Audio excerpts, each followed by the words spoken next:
reproductive justice and freedom is really hurting our efforts. Yes. Absolutely. My sister and I grew up in a very religious household. My dad was a primitive Baptist preacher. That's right. So you know what that means. Exactly. We'll get to that. We'll get to that. Exactly. Thank you. Thank you. Let me give you a minute to recover. Right.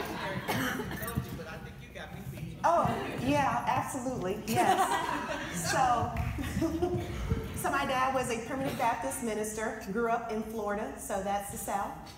And my sister and I, my parents did the best that they could do. My mom was also deeply religious, obviously. And for most black families, which I know you were referencing, growing up in the South, most black families, they do the best that they can do, but you do not talk about sex. And really, the only information that you are given about your body is just don't get pregnant. Whatever you do, don't get pregnant. And like I said before, let me say it again, my parents did the best that they could do, but the only thing that my sister and I were ever told was just don't get pregnant. And so you had to kind of figure it out from there, and we did the best that we could do. I'm the oldest, my sister's 2 years behind me. I graduated high school and was accepted to the University of Florida in Gainesville. Go Gators. That's right. So I went on to college, and I was just like any other college student, working really hard. At the time, I was working at Cracker Barrel, waiting tables to pay for the basic necessities of being a college student, like rent, tuition, and just the basic needs of college. So I get to my senior year, and a week before finals, I discovered that I'm pregnant. I remember what that felt like, and I knew immediately that I wanted to terminate my pregnancy. I knew that I was not ready to have an abortion, not ready to have a baby at that point, and I knew that I needed to get an abortion. And I don't regret that decision. It was the best decision then, and looking back, it was still the best decision. So, at the time, like I said, I was working at Cracker Barrel, and now I'm trying to figure out, oh my gosh, how am I gonna pay for an abortion? At that time, abortions were $400. So I'm already struggling to pay the basic necessities like rent, tuition, all that stuff. Now I'm trying to figure out, how am I going to get up the money to pay for this abortion? At the same time realizing that because of the restrictions in the state, it's not like you have all day to collect the money. I'm thinking in my mind, because of the restrictions, the longer I allow the pregnancy to continue, the more it decreases my chance I'll actually be able to move forward on the decision that I have made that I know is best for me, which is to terminate my pregnancy. So I literally remember calculating, how many shifts am I going to have to work? How many game days, college football fans, how many game days am I going to have to work to get the money to afford all of my bills that month in addition to the $400 for an abortion? So I made that happen. I had an abortion, and I graduated college and went on to have a successful career in business, and then obviously ran for the House of Representatives in Georgia. So, the thing that's interesting about this is that anybody who actually knows me knows that I'm a very private person. If you personally know me, you know that I really don't enjoy people being in my personal business. So you really can't tell it from some of the stories that I've been telling. But why am I telling these stories? In fact, I'll let you in on a little secret. My family has learned more about some of the really personal things to me through me serving in the legislature than they previously known. They didn't know about my abortion story. They certainly did not know that I'm bisexual. And in fact, I'm the first person to openly serve bisexual in the Georgia House or Senate ever.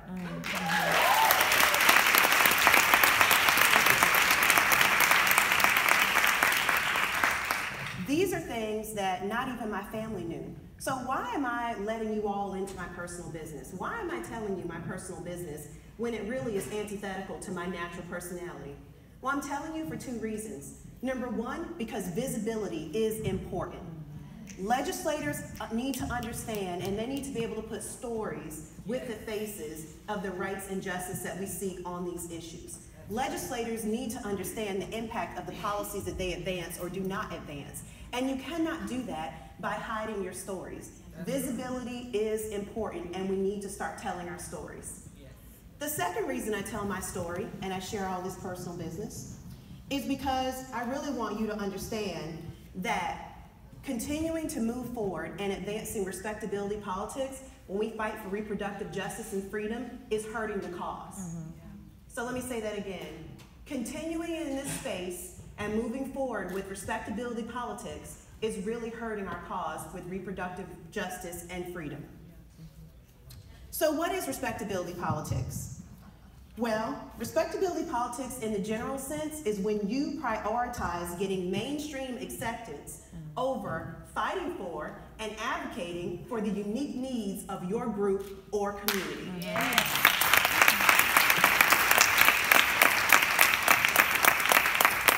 I'll say that again because I talk sort of fast. I want to make sure you really understand this. Respectability politics is when you prioritize getting mainstream acceptance over fighting for and advocating for the unique needs of your group or community. And so the best example of this, to really bring it home for you so everybody understands exactly what I'm talking about, is when we think about police accountability.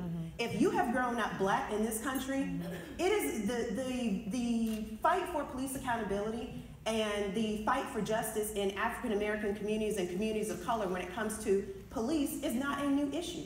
I remember being in high school and seeing the beating of Rodney King on national TV. It's on camera and no one's convicted. I remember seeing that in high school and thinking, yeah, this is actually not something I'm unfamiliar with because I know stories. It's not hard for me to collect stories within my family and within the African American community of folks who have suffered at the hands of direct police misconduct. So we know that this is the case for us. We've known this for decades, yet we still see representatives of color refuse to address issues of police accountability. And why do they do that? They do that because they have decided that it is more respectable to the larger society, American society, to ignore these issues. And that is a recent example of respectability politics. So what happens when we engage in respectability politics? Well, the result is issues don't get worked on. You don't see progress and nothing gets done because you cannot make progress on things that you will not address. So, how does respectability politics in this frame relate when we talk about reproductive justice and freedom? Well, in this frame, I submit that respectability politics applying directly to women is when we adhere to gendered qualities that define respectable behavior for women. So what we're talking about is, i.e., good girls don't talk about abortion. Good girls don't talk about sex. Good girls don't talk about contraception. Good girls don't talk about what it means to experience childbirth. Good girls don't talk about menstruation. Good girls don't talk about their reproductive rights and the freedoms that we seek. That is respectability politics in this space, and it's really holding us back. As with many issues, when we involve respectability politics, it's not getting us anywhere, and it's really holding us back. Take, for example, what's happening in Arkansas right now.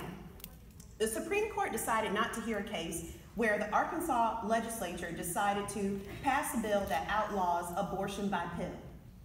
And so now what we see is this is having a real life consequence and impact for women in Arkansas.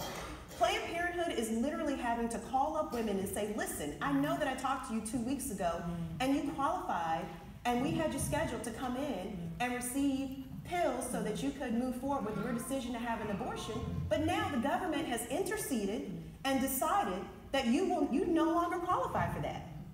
And so now, there's a lot of talk about whether or not this is constitutional. Obviously, we know it's not. But what I worry about is the fact that as we go back and forth in the courts with this issue, women's lives are being affected. The women who are pregnant and who don't want to be pregnant and who were scheduled for a pill abortion, they made their decision. They don't want to be pregnant. And as we go back and forth with these discussions, they are being forced to continue these pregnancies. And I do believe that us not telling our stories, and the respectability politics that plays into when we talk about sexual agency for women and our reproductive rights has definitely had a hand in this. And so we must eradicate the stigma of abortion by proudly telling our stories. We must eradicate the stigma of talking about reproductive rights and the rights that we need by telling our stories and being proud and being vigilant and making sure that our representatives understand that we will not be denied, we will move forward on demanding our rights. We must encourage other women to tell their stories and make our reps know that we demand that our needs be met. What doesn't get discussed doesn't get reinforced. And that includes combating maternal mortality. That includes women having the right to give birth the way that they choose, whether that be by doula, midwife, or in traditional methods.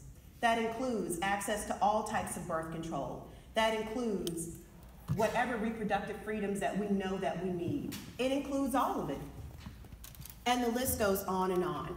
So I'm asking you, if you've had an abortion, start telling your stories. If you know, and I'm sure you do know, I won't say if you know, because I know you know women who've had abortions. Encourage them to tell their stories. Encourage women to talk about their reproductive rights and freedom. Demand to your legislators that they protect reproductive freedoms and let them know that there will be hell to pay if they do not.